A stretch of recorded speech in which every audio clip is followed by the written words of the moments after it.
कि थे भीष्मक से ब्रह्मचारी, बचपन से त्यागी नारी, छूटे सर सैया पे प्राण। अब वो भी नहीं, अमर भई दुनिया में। इसीलिए कोई अमर हो के यहाँ पर नहीं आया है। 4 दिन के लिए हर कोई आया, 4 दिन के बाद हर किसी को जाना है। तो इसलिए बताया गया कि जिंदगी कुछ ही पल की है। आ जाइए इधर भगवान की अमृतमय चर्चा की ओर ले चलते हैं। व्यास नंदन श्री सुखदेव जी महाराज राजा परीक्षित को समझा करके जवाब दिया है। एक दिन की बात थी, देवताओं का समाज लगा हुआ था। तो उन देवताओं में से एक ऋषिगण पहुंचे। ऋषियों ने जवाब दिया, इस दुनिया में अगर देखा जाए तो सबसे अनमोल क्या है? सबसे अनमोल क्या है? तो भाई सब लोग बैठे थे अपनी अपनी मति से, कहने कोई तो बोले कि सबसे अनमोल सोना है, कोई बताए चांदी है, कोई बताए हीरा है, कोई बताए मोती है। अपनी अपनी समझ, अपना अपना दिमाग है। सब लोगों की बात सुनकर के संत ऋषि जन बोल पड़ी, अगर सबसे अनमोल है इस दुनिया में तो वो क्या है? प्रेम है। क्योंकि जवाब दिया कि सोना तो हर किसी के पास में हो सकता ना, सबके पास में हो सकता, चांदी हर किसी के पास में हो सकती है, लेकिन वो अनमोल चीज क्या है? वो प्रेम है। वो हर किसी के पास में नहीं। अगर हर किसी के पास में पाया जाता तो आजकल दुश्मनी नहीं सबसे होती। इसलिए प्रेम हर जगह नहीं पाया जाता है। एक ही 2 जगह ऐसी हैं जहाँ पर प्रेम मिलता है। जवाब वो मिलता कहाँ है? कहा अगर वो देखा जाए तो मैया पार्वती और भोले बाबा में अक्सर प्रेम है, क्योंकि वो छोड़ करके कैलाश पर्वत कहीं नहीं जाते हैं। सभी देवताओं के मकान बने हुए, मकानों में रहते हैं, लेकिन भोले बाबा का भी मकान था, बना था, लेकिन रह नहीं पाए। शायद आप लोगों ने सुना हो, क्योंकि माता गौरा ने भी एक दिन की बात थी, चिट्ठानी थी कि हमारा भी महल चाहिए भाई, सब लोग महलों में रहते हैं। लेकिन भोले बाबा ने बनवाया था, सोने की लंका बनी थी महाराज, लेकिन रावण के पिता मांग ले गए थे, कहाँ बनी। इसीलिए सबके महल थे, भोले बाबा के भी महल थे, लेकिन भोले बाबा महल में रह नहीं पाए। उनके लिए कैलाश पर्वत ही अच्छा है। तो आज वही जवाब दिया कि अगर प्रेम देखा जाए तो भोले बाबा में या पार्वती में। तो संतों ने कहा हम भी दर्शन करते हैं भाई। कुछ संत ऋषि जन चले आए, देखा है कि मुख्य दरवाजे पर 2 गढ़ खड़े हुए हैं, जय और विजय। जैसे ही अंदर जाने का प्रयास किया, वैसे जय और विजय ने उन्हें रोक दिया। जवाब दिया पहले आप अंदर नहीं जा सकते, पहले मैं आज्ञा लेकर के तो आऊं। संतों को कुछ महसूस हुआ कि मेरे यहाँ पे अपमान कर दिया, तो अपमान करना ठीक नहीं होता। क्रोध में आकर के संतों ने श्राप दे दिया। वो श्राप क्या दिया भैया? कि बोले 3 जन्म तक भूमि पर रहो निसाच समान।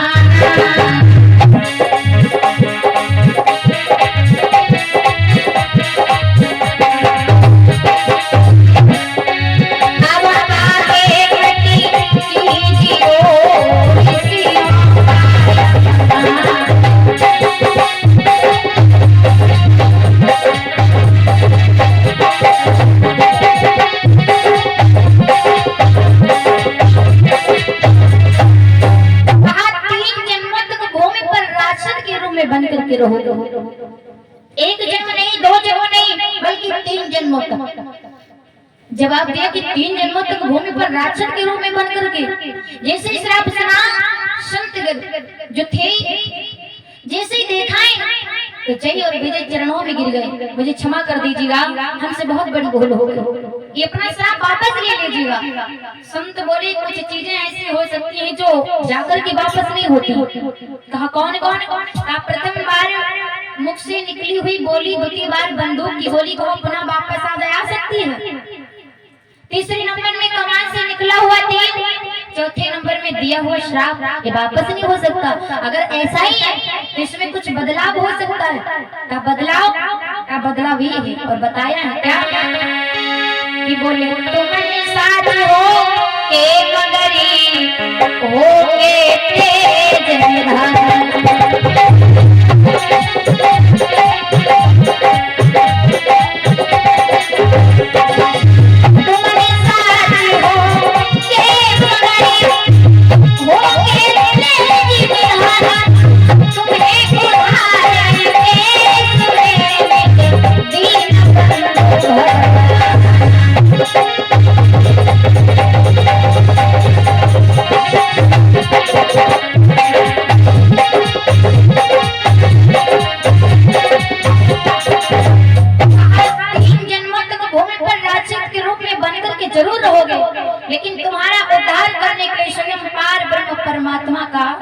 आगमन होगा।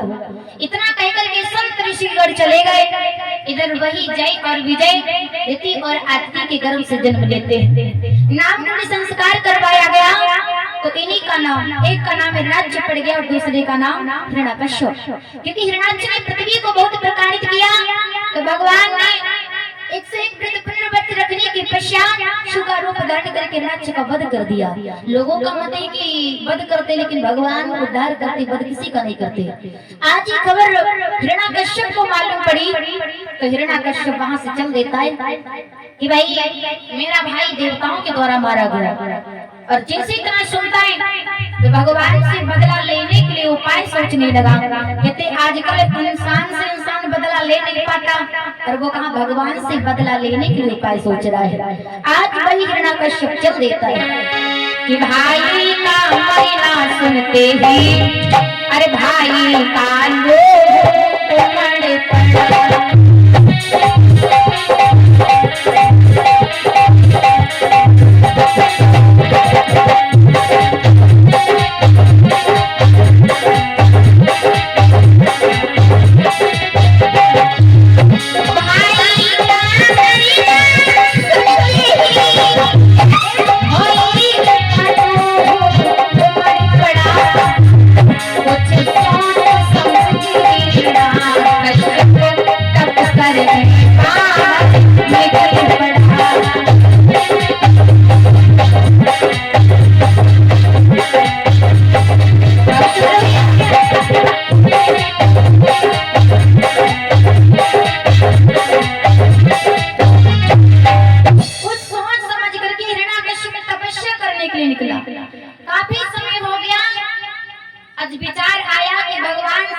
और वो है तपस्या।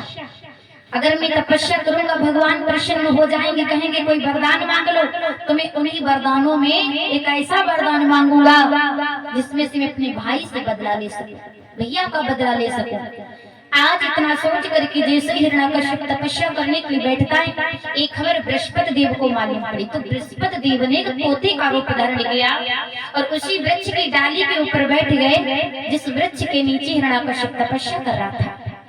आकर के राम का नाम लेने लगे। ज्यों ही जैसे ही देखा है हिरण्याकश्यप ने सोच लिया कि आज का दिन व्यर्थ में ही चला गया, आज मैं तपस्या नहीं करूंगा क्योंकि मैंने अपने वैरी का नाम सुन लिया। क्योंकि हिरण्याकश्यप जो था भगवान से द्रोह करता था, दुश्मनी करता था और कहीं दूर का रहने वाला नहीं था, हरदोई का ही रहने वाला था हिरण्याकश्यप। अब जवाना बल्ला युग बल्ला तो हरदोई कहने लगे, वरना इससे पहले हरिद्रोही कहा जाता था। इसमें हरि से द्रोह करने वाला भाई हिरण्याकश्यप रहता था। आज भाई हिरण्याकश्यप सोचने लगा कि आज मैंने अपने बैरी का नाम सुन लिया है, आज तपस्या नहीं करूंगा। आज ऐसा सोच करके हिरण्याकश्यप घर को वापस लौट आता है। जैसे ही देखा रानी कयाधु ने बिठा लिया, महाराज क्या बात है, आज तुम तो तपस्या करने गई थी, अचानक कैसे लौट आए। जवाब दिया रानी की जैसे मैं तपस्या करने के लिए बैठा और वैसे ही तोता आया और राम का नाम लेने लगा। रानी कयाधु ऐसे अनजान बन गई जैसे कुछ जानती ही नहीं। जवाब दिया स्वामी क्यों पागल बना रहे हो, तोता वो भी राम नाम कब से कहने लगा। जवाब दिया वास्तव में रानी तो तोता राम नाम कह रहा था। अच्छा आज कहीं से भी हिरण्याकश्यप घूम करके आता है, कयाधु बार बार पूछती है किस लिए, सोचती है कि मेरे पति हैं। अजामिल ने एक ही दो बार नाम लिया था, मुक्ति का द्वार खुल गया था, ना ही एक दो बार तो आधी बार तो फिर याद दिलाते अपने स्वामी को। आज जिस तरफ से घूम करके आता है उस तरफ से रानी कयाधु कहती स्वामी वो तोता क्या कह रहा था, तुम्हें नहीं पता, मैंने बार बार बताया तुमको कि वो तोता राम नाम कह रहा था। आज ऐसे ही करते करते रानी कयाधु ने हिरण्याकश्यप के मुखार बिंद से राम का नाम 108 बार कहने वाले, कितनी बार, 108 बार। अब हिरण्याकश्यप जान गया इसका मतलब मुझे मेरी रानी पागल बना रही है। हिरण्याकश्यप कहता अब मैं नहीं रहने वाला, अब मैं चला जाऊंगा। लौट करके तभी आना जब तपस्या करके आना। हिरण्याकश्यप चल देता है, कैलाश पर्वत पर तपस्या करने लगा। भोली बाबा को प्रसन्न किया तो भोली बाबा आने में जरा सी भी देर नहीं करते हैं, लोगों का मत है। जैसे ही आए जवाब दिया भक्तराज कोई वरदान मांग लो। अब हिरण्याकश्यप कहता है प्रभु हमें अमर कर दो। भगवान बोले पागल हो, अमर कर दे, अमर तो आप हो नहीं सकते।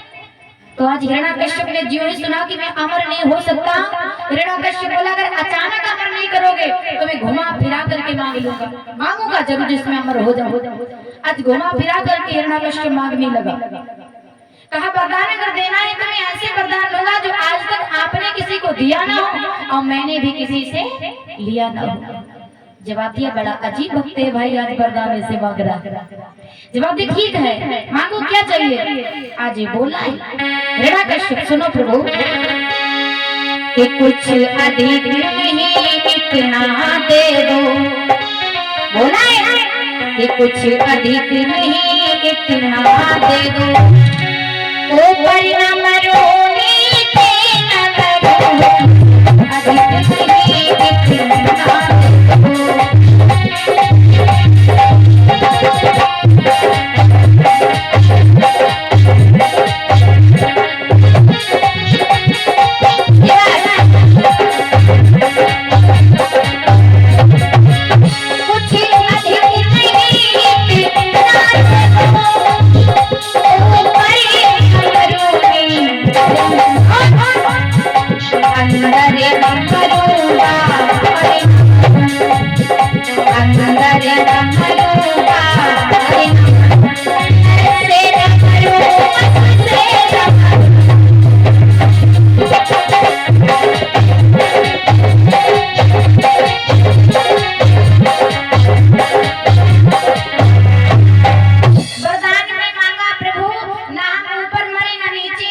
भगवान बोले न अंदर मरे न बाहर।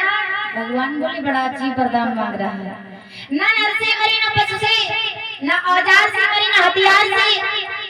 भगवान सोच रहे आखिर मरना कैसे चाहता है भाई, किसी तरीके से मरना ही नहीं। जब आदि लास्ट वरदान सुनो ना ही 12 महीनों में मरे। भगवान बोले अब नहीं तो अब बता, यानी न नर से मरना चाहता, न पशु से मरना चाहता, न अंदर मरना चाहता, न बाहर मरना चाहता, न दिन में मरना चाहता, न रात में मरना चाहता, न ही 12 महीनों में, न ही औजार हथियार से। आखिर मरना कब चाहता। भगवान बोले बड़ा अजीब वरदान मांगा है। हिरण्यकश्यप को उल्टा समझ में आया कि भगवान ने हमें लगता है सब वरदानों की तरह लास्ट वाला भी वरदान एवं वस्तु कर दिया है। हिरण्यकश्यप को उमड़ा अहंकार लौटा राजधानी की ओर, जो लौट करके आया ऐलान करवा दिया कि आज से ना ही कोई हवन करेगा, ना ही कोई पूजा करेगा, ना ही कोई तप करेगा। अगर करेगा तो सिर्फ हमारी पूजा करेगा, क्योंकि महाराज जी कहा जाता है कि चाहे कोई भी जब अहंकार हो जाता है तो वो व्यक्ति साधारण नहीं चलता। क्योंकि किसी कवि ने बताया 2 लाइन ध्यान देना, ध्यान से सुनना। क्या कहा है कि सच है मनुष्य कंगाली में, करता कोई उत्पात नहीं, और जब वही धनी हो जाता है तो करता सीधी बात नहीं।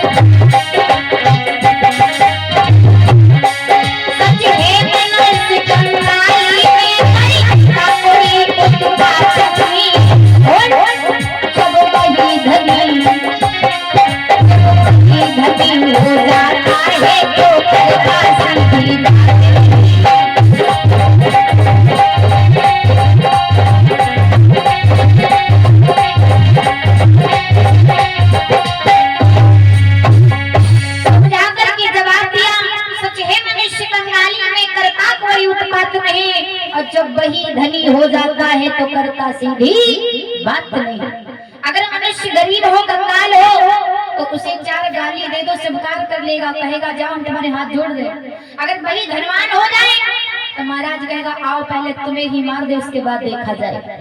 आज हिरण्यकश्यप को अहंकार हो गया। कहते हैं कि अहंकार नहीं करना चाहिए। भगवान कहते हैं कि हम और नहीं अहंकार का ही भोजन करते हैं। एक बार अहंकार हो गया था महाराज किसी देवऋषि नारद जी को। अहंकार का भगवान भोजन करते हैं, क्योंकि कहा जाता है क्या कि बोली उगति वृक्ष डारी मां उखारी, बोले उगति वृक्ष डारी मां उखारी,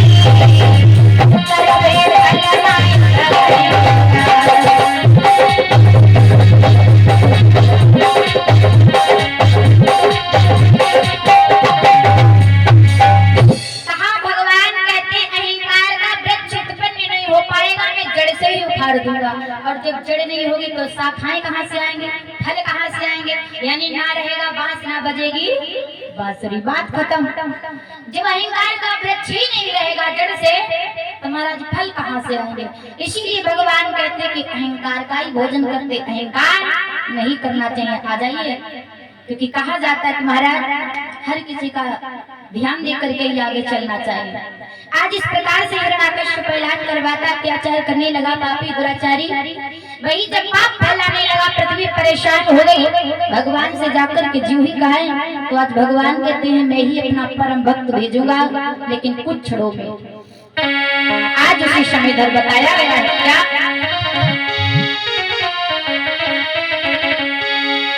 कि मेरी टूटी सी झुपड़िया आओ मेरे राम, अरे आओ मेरे राम, मेरी टूटी सी झुपड़िया आओ मेरे राम, अरे आओ मेरे राम।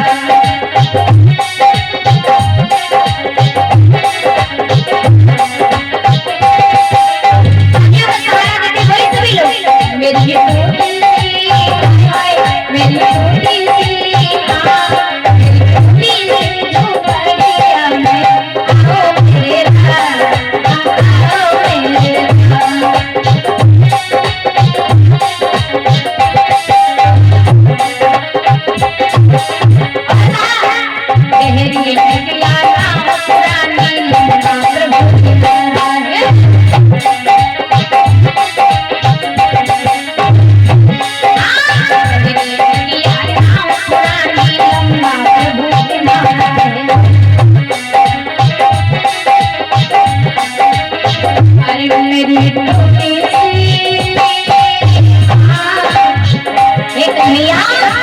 मेरी टूटी सी